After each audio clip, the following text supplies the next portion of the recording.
La technique qu'on a décrite précédemment, qui était lève un pied, marche bien pour les charges légères au niveau du sol. Dès que je porte plus lourd ou que je porte un peu plus haut, j'ai besoin d'une autre technique. Et cette autre technique, elle s'appelle recul un pied. On va regarder les trois variantes, les trois erreurs et les trois façons de se lever. Les trois variantes. Je peux reculer le pied un peu, parce que j'ai juste ma boîte à outils par exemple à aller chercher. Beaucoup, parce que j'ai pas envie de toucher un sol qui serait sale, par exemple parce que je nettoie les toilettes. Ou alors complètement, et là j'ai le genou au sol. Si j'ai le genou au sol, ça c'est typiquement la situation où je dois travailler, visser, piquer un mur ou quelque chose comme ça. Par contre, dans ce cas-là, il est important de protéger la rotule et donc d'avoir des genouillères, donc soit une planche anti-pression, soit des genouillères intégrées au pantalon, le cas échéant avec des élastiques, mais c'est souvent assez inconfortable. Il est important également de noter que si je pique un mur qui est par exemple à ma gauche, c'est la jambe gauche que je recule. Le corps s'oriente toujours du côté de la jambe qu'on recule. Bon. Maintenant, les trois erreurs. Première erreur, regarder devant soi. Si je regarde devant moi, le dos creuse. Pourquoi? Parce que j'ai reculé quelque chose alors que rien n'avançait.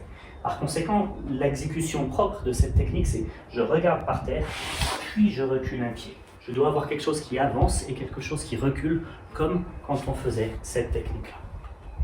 Deuxième erreur, finir sur les ongles. Regardez, si je finis sur les ongles, il y a un moment où j'ai fait un passage par être sur un pied seulement, donc j'ai perdu de la stabilité.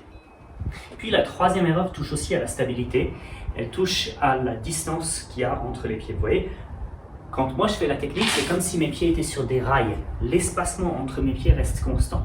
Certains font la technique comme ça, et là vous voyez, vous perdez complètement la stabilité.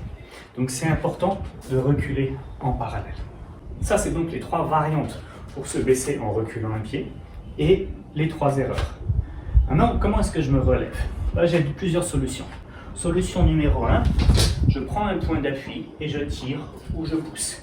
Ça va bien pour autant que j'ai au moins une main libre. Cette technique, elle est finalement inspirée de comment les enfants apprennent à se lever. Technique numéro 2, je vais devoir libérer ma jambe arrière et donc je vais mettre mon buste vers l'avant, à nouveau regarder le sol. Et je vais en profiter pour créer une impulsion avec les doigts de pied. Et ça va me forcer à, m'arrêter sur 2-3 mètres. J'ai besoin de place. Technique particulièrement utile si par exemple j'ai une boîte, alors je glisse la boîte, je la prends sur mon genou et puis je vais partir sur ces 3 mètres. Ok? 3 mètres, 2 mètres, peu importe. Juste pour comparer, essayez de vous relever maintenant comme un piston à la verticale, vous allez sentir que c'est beaucoup plus lourd. Pourquoi? Parce que le buste est resté sur la jambe arrière, qu'on demande donc de déplier tout en restant en charge. C'est beaucoup trop. Troisième façon de se relever, suppose que vous ayez les pieds un petit peu serrés, et puis on va partir en rotation combinée avec se relever. Regardez, comme ça. Pour apprendre la technique, c'est assez utile de pointer du doigt vers l'arrière et le haut. Ça guide votre mouvement. Naturellement, ensuite, quand vous la faites en automatique, il n'y a plus besoin de ça. Ceci dit, il y a quand même une limitation là. C'est que je n'irai pas faire des torsions comme ça avec une charge importante, plus que 10-12 kg. Parce que cette charge va ralentir vos jambes et du coup, il va y avoir une désynchronisation entre épaules et jambes qui va créer des torsions. Okay? Donc votre objectif cette semaine, c'est de chercher toutes les situations où vous avez une charge à mi-hauteur, c'est-à-dire à peu près à moitié des jambes, qui est jusqu'à 35 kg, et de pratiquer cette technique-là, une jambe et l'autre, et les trois façons de se relever. Très honnêtement, ça ne devrait pas être difficile de trouver parce que cette technique-là, c'est à peu près 70%, 70% des situations de la vie quotidienne.